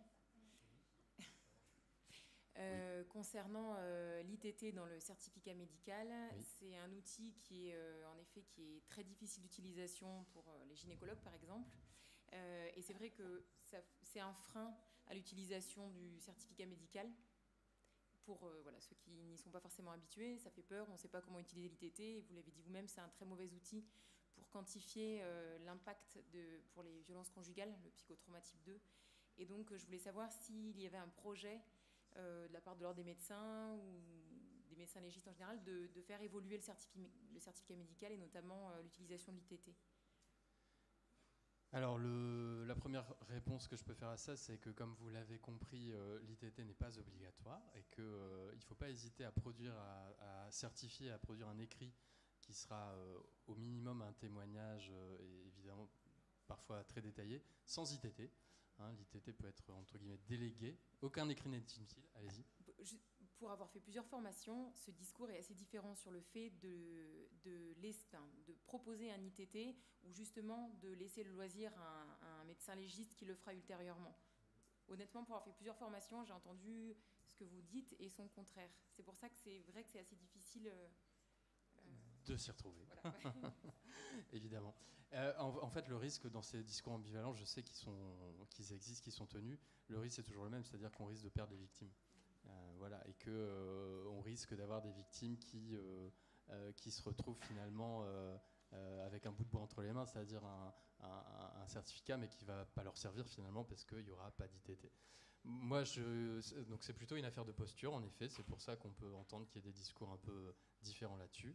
Moi, je pense qu'il ne faut pas hésiter à témoigner, quand même, à faire un certificat, même sans ITT. Évidemment, à chaque fois que possible, si on a une maîtrise, une connaissance, ou une crainte que cette victime échappe un peu au processus judiciaire, il est tout de même préférable d'indiquer l'ITT tout de suite. Mais pour être très pratico-pratique, sur le certificat on met, l'ITT sera évalué par l'équipe objet. Est-ce qu'on l'écrit? Ou on laisse vraiment un vide sans marquer ITT du tout? Oui, à ce moment-là, on peut rediriger, on peut le noter en effet, hein, et on peut rediriger vers l'UMJ.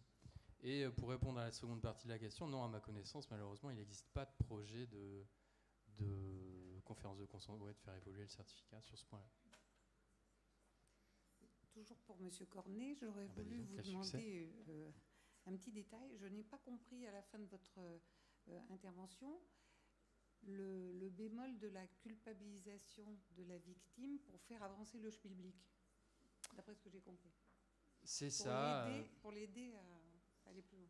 Oui, alors moi, en fait, nous sommes dans les UMJ dans une position un peu particulière aussi, hein, parce que nous accueillons des victimes qui sont en fait déjà, pour l'immense majorité, engagées dans un processus judiciaire.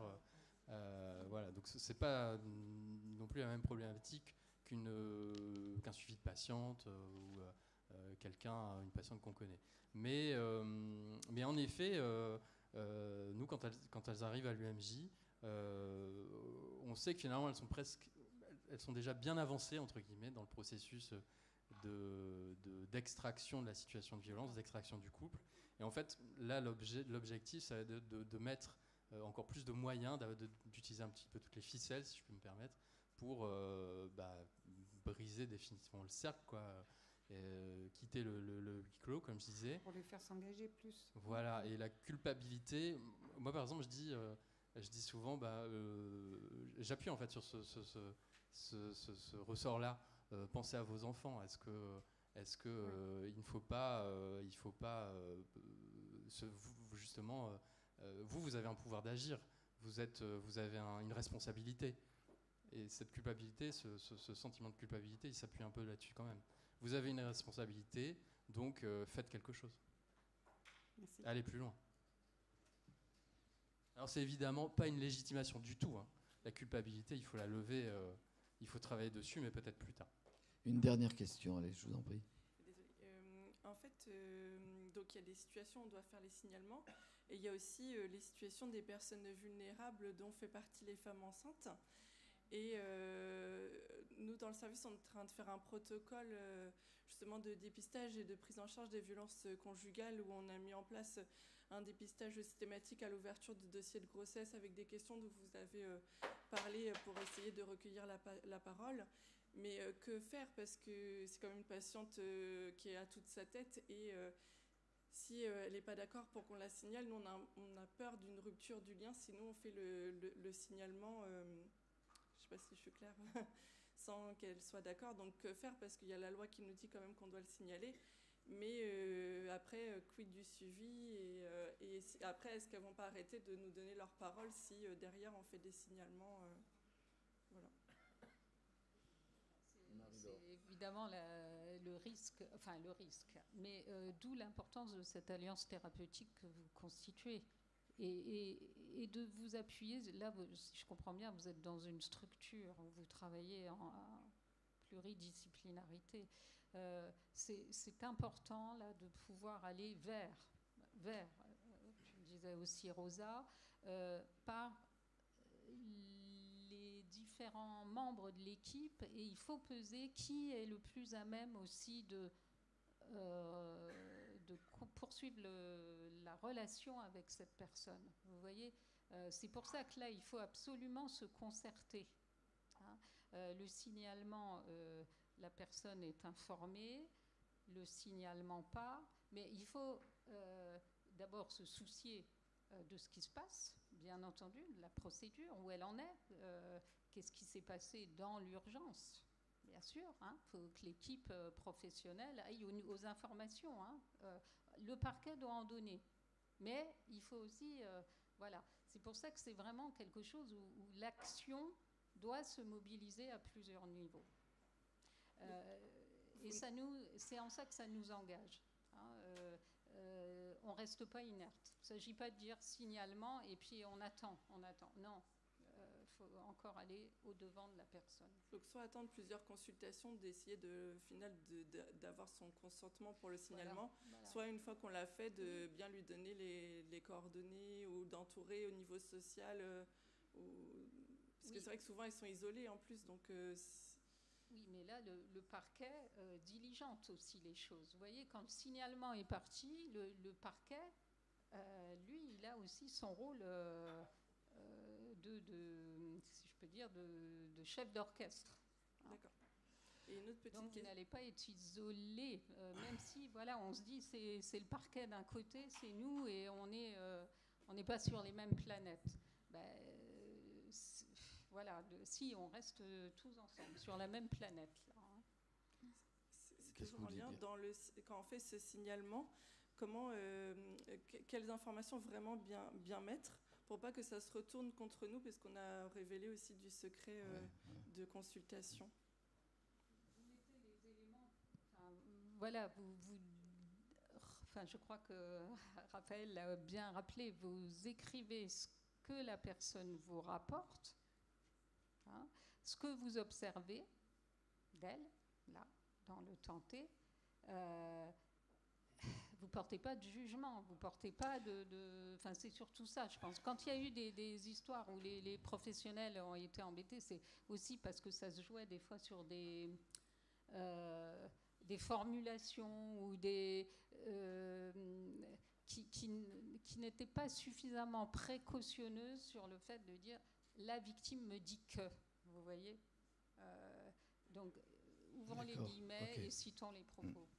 Israël, un dernier complément, tu voulais dire ? Je voudrais dire que si on attend, je voudrais juste vous dire qu'en 2002, j'ai reçu une patiente au 6e mois qui avait un énorme bleu sur le ventre, genre coup de pied de karaté. Je lui ai dit, écoutez, je ne peux pas accepter ça. Je voudrais faire un signalement au procureur. Et cette patiente m'a absolument interdit de le faire, me signalant que ça allait être un enfer pour elle, qu'elle ne pourrait pas être protégée et que les choses allaient s'aggraver. Je l'ai amèrement regretté parce qu'elle est revenue les pieds devant 3 semaines plus tard, morte. Donc depuis, je me fiche éperdument du risque que je peux avoir à n'avoir pas respecté les méandres de la justice. J'estime qu'une femme enceinte qui a des coups de son mari est en danger de mort. Et quand elle est en danger de mort, ce n'est pas à moi de la protéger, je ne suis pas procureur, je ne suis pas parquetier. Je dis au parquetier, moi je suis inquiet, démerdez-vous pour protéger cette femme. Et si elle n'est pas protégée, ce n'est pas ma faute. Allez, dernier mot, vas-y, je t'en prie. Merci, juste un tout petit point. Donc, dans cette situation-là, aujourd'hui, qu'est-ce qui se passerait ? La femme, effectivement, elle est complètement apeurée par la possibilité d'un signalement. Aujourd'hui, le dispositif permettrait à ce qu'elle soit immédiatement orientée vers une association dont on espère qu'elle va être merveilleuse. J'ai beaucoup d'espoir pour elle. Et là, du coup, elle serait effectivement soutenue. Le problème, c'est que ces femmes, dans la situation que vous décrivez, effectivement, elles n'ont pas la moindre idée de l'existence de ce type d'association. Donc, maintenant, on peut espérer que ça puisse fonctionner. La meilleure chose que vous puissiez faire, vous, professionnels de santé, c'est d'aller au parquet et d'aller voir le proc, de lui parler et de leur dire, voilà, je suis le docteur machin, je rencontre régulièrement des personnes victimes de violences, je vais vous envoyer des signalements et si vous ne me répondez pas, je vais revenir chez vous. Donc le parquet, il faut aller les voir, c'est des êtres humains, ils sont sensibles, c'est pas encore des robots, il faut en profiter. Merci. Et puis, merci Coraline. Je voudrais juste rajouter la question de l'hospitalisation. C'est aussi quelque chose, moi, que j'utilise beaucoup. Et dans bien des cas, ça a fonctionné, j'hospitalise. Voilà. Les enfants, n'en parlons pas, j'en ai encore hospitalisé un cette semaine, mais les adultes aussi. Et ça, souvent, c'est un levier qui marche. Vous voyez l'intérêt quand même qu'on soit très nombreux de professions différentes à contribuer à ça. Les avis juridiques, on ne les connaît pas bien, on a à apprendre d'eux. On applaudit quand même les intervenants parce que merci de cette table ronde.